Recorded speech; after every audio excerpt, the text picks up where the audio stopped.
મારે પાછો મસાલો નાખો. ચાલો મિત્રો, આ છે રઘુવીર હોટલ બોવડા. અહીંનું ફેમસ છે પંજાબી. અમે કઈ બગદાણાની બાજુમાં કરમદિયાથી આવ્યા છીએ, તો તમે બધા પણ પધારો.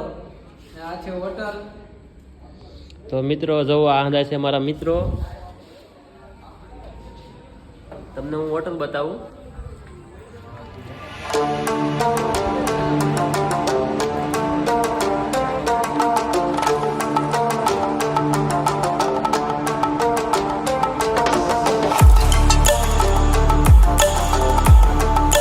તો મિત્રો અમારે જોવા ભાણિયાભાઈ છે, સાસ કેમ પી રહ્યા છે, એ નખરા કરવામાં માસ્ટર છે પાછા.